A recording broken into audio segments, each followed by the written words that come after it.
Bumpy Johnson caught Frank Lucas stealing $50,000. What Bumpy did next made everyone fear Frank. Chapter 1. March 3rd, 1965. Frank Lucas was on his knees in the basement of Small's Paradise nightclub. His hands were tied behind his back. Blood dripped from a cut above his eye. Bumpy Johnson stood over him, holding a straight razor.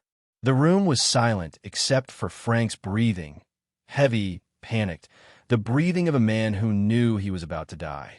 3 of Bumpy's enforcers stood in the shadows, watching, waiting, ready to dispose of the body when Bumpy gave the word. On the table next to Bumpy was a bag. Inside was $50,000 in cash, the same $50,000 Frank had stolen from Bumpy's safe 3 hours earlier. The same money meant to pay off a corrupt judge handling a case against one of Bumpy's top lieutenants. The same money Frank had been trusted to deliver. Instead, Frank had taken it to a bus station, bought a ticket to North Carolina, and was 15 minutes away from disappearing forever when Bumpy's men found him. Now he was here, on his knees, waiting to die. The basement smelled like mold, rust, and something metallic. Blood. Other men had died in this room.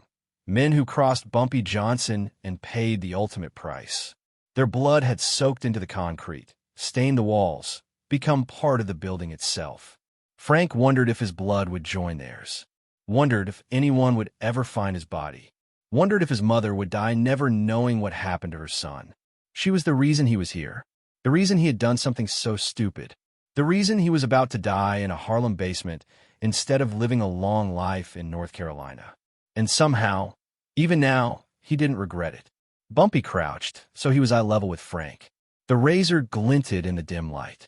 His face was calm, almost peaceful, the face of a man who had done this so many times it no longer affected him. You know what I do to thieves, Frank? Frank couldn't answer. His throat was dry. His heart raced. Every instinct screamed for him to run, but there was nowhere to go. I asked you a question. Bumpy pressed the razor against Frank's cheek. Not cutting, just letting him feel the cold steel. Yes, Frank managed. I know. Tell me. You cut off their hands. Then you cut their throat. Then you dumped them in the East River. Bumpy nodded. That's right. I've done 11 times in 30 years. You want to know something interesting about those men? Frank shook his head. They all had the same look in their eyes right before I killed them. Fear. Regret.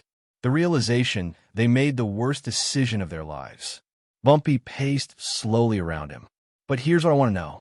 What? Frank looked up. The fear was still there, but beneath it, defiance. Because my mother is dying. Bumpy stopped. She has cancer. The doctors say she needs surgery or she has 3 months to live. The surgery costs $40,000. Frank's eyes filled, not with fear, but rage and helplessness. I asked you for an advance. You said no. Then I watched you give Nicky Barnes $60,000 for a car. A car. You wouldn't give me $40,000 to save my mother's life. Bumpy's expression didn't change, but something flickered in his eyes. So I took it, because my mother is more important than your judge, your operation, or my own life. If you're going to kill me for that, then kill me. At least I tried. The basement was silent. Then Bumpy laughed. Chapter 2. Untie him, Bumpy said. The ropes were cut.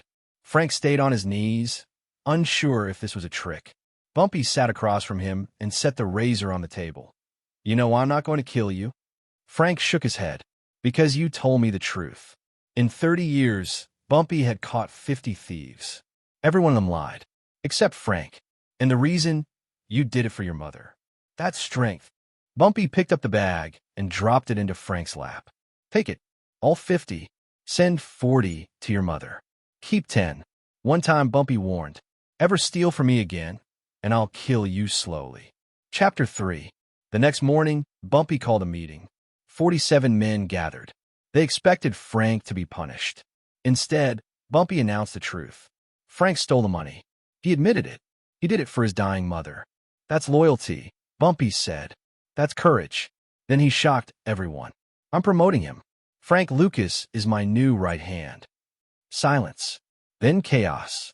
Nicky Barnes protested. Bumpy shut him down. I value truth and loyalty above everything.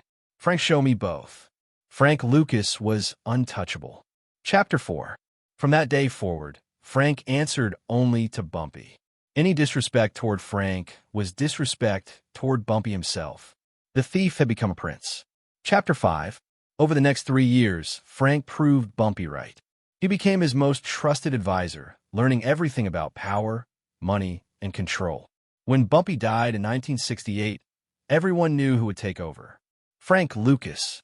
He built an empire, blew magic, millions a day, power unseen before. And it all started in that basement with the truth. Frank later said Bumpy saved his life twice that night. Once by not killing him, and once by teaching him the most important lesson of his life. Bumpy Johnson didn't die in the street. He didn't die in a shootout. He didn't die begging. He died the way kings sometimes die, quietly, without warning, with the whole city still afraid of them. It happened at Wells Restaurant in Harlem, a place Bumpy loved because it didn't treat him like a celebrity. No extra attention, no fake smiles, just food, coffee, and the kind of normal that powerful men rarely get. Bumpy sat in his usual spot. Frank Lucas sat nearby, not across from him, not beside him, nearby, close enough to watch, far enough to not make Bumpy feel like he was being guarded, because Bumpy hated looking guarded. He took a sip of coffee. Then his hand froze halfway down. His eyes went distant, and his body tilted forward like a man falling asleep. But Frank knew the difference between sleep and death. Frank stood up so fast his chair scraped the floor. "Call an ambulance," he said.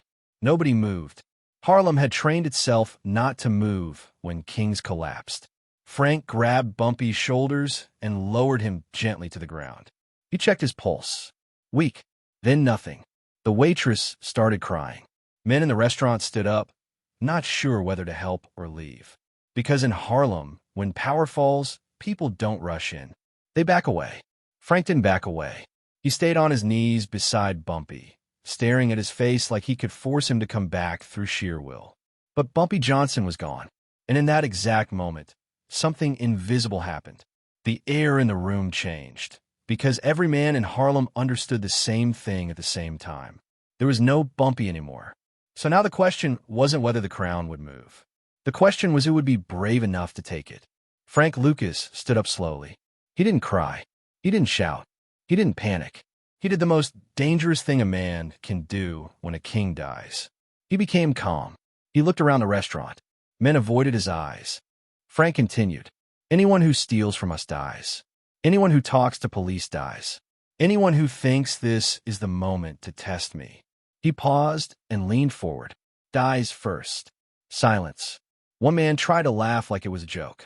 Frank didn't smile. He pointed at him. You. What's your name? The man hesitated. Frank's eyes stayed locked. The man answered. Frank nodded. Good. Now remember something. He tapped the table once. I'm not Bumpy. The room got colder. Bumpy was mercy when he felt like it. Bumpy was forgiveness when he respected you. Frank leaned in. I'm not built like that. Nobody spoke. Frank straightened. By morning, Harlem will know who runs this. Harlem didn't sleep that night. When power shifts, the city holds its breath. Everyone waits to see who flinches first. Frank Lucas didn't flinch. Before sunrise, one of Bumpy's old captains made his move. Quietly. Sloppy. He skimmed money from a number's house on 116th, figuring Frank would be too busy mourning to notice. He was wrong. Frank noticed everything. At 6:12 a.m., Frank finished his coffee. At 6:14, he put on his jacket. At 6:20, 3 cars rolled out. No sirens. No shouting. No drama. They found the captain eating breakfast with his family. Frank made sure the kids were taken outside first. That mattered to him. Always had. Then Frank sat across from the man like they were old friends. You picked the worst possible day, Frank said calmly. The captain laughed nervously. Business is business. Frank nodded. You're right. Then his voice hardened. And business says nobody tests me today. The man never finished his eggs. By noon, the story had traveled every block of Harlem. Frank Lucas didn't scream, didn't threaten, didn't give speeches. He acted. And that scared people more than violence ever could. By the end of the week, something strange happened. The streets got quieter. Territories stopped overlapping. Money stopped going missing. Meetings started ending early. Men who used to argue now listened.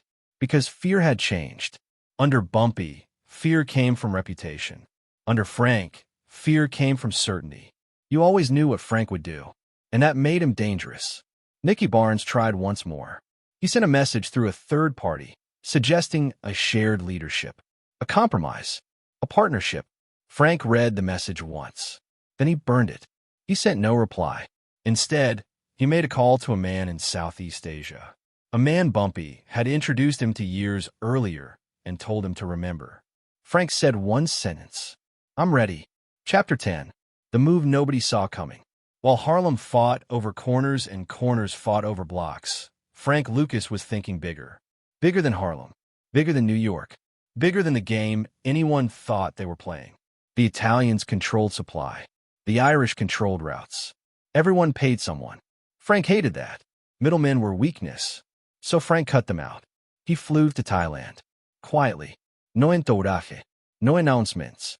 And there, standing on dirt roads instead of marble floors, Frank did what no American gangster had ever done. He shook hands directly with the source.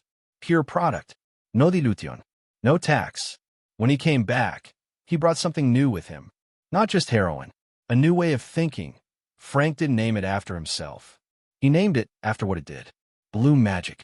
Cleaner. Stronger. Cheaper. And suddenly, Harlem wasn't buying from Italians anymore. They were buying from Frank. Money poured in so fast it didn't feel real. $1 million a day. Cops got paid. Politicians smiled. Enemies disappeared. And Nicky Barnes finally understood something terrifying. This wasn't a war he could win. Because Frank Lucas didn't want territory. He wanted control. Power never announces when it's leaving. Frank Lucas learned that the hard way. By the mid-1970s, blue magic ruled New York. Too clean. Too profitable. Too visible.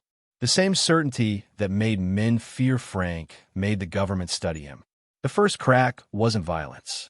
It was paperwork. An arrest here. A seizure there. Cops Frank paid suddenly stopped answering calls. Politicians stopped smiling. Someone talked. When they came for Frank, they didn't come like gangsters. They came like accountants. Trials replaced street meetings. Prison replaced penthouses. Frank stood in court the same way he stood in that basement years ago. Straight, honest, unflinching. And once again, he told the truth. He cooperated, not to save himself, but because lies had never been his way. The empire collapsed. Harlem moved on. New kings rose. None lasted. Frank served his time. When he came home, the streets barely recognized him. The fear was gone. The legend remained. Old men would still lower their voices when his name came up. Because legends don't die when power leaves. They die when their story is forgotten. Frank never forgot the lesson Bumpy taught him. Money fades. Power shifts. Fear expires. But truth outlives everything. Frank Lucas died in 2019, not rich, not powerful, but remembered. Not as the man who sold the most drugs, but as the man who once looked death in the face and chose honesty over survival. That choice built an empire. That choice destroyed it. And that choice made him a legend. The end.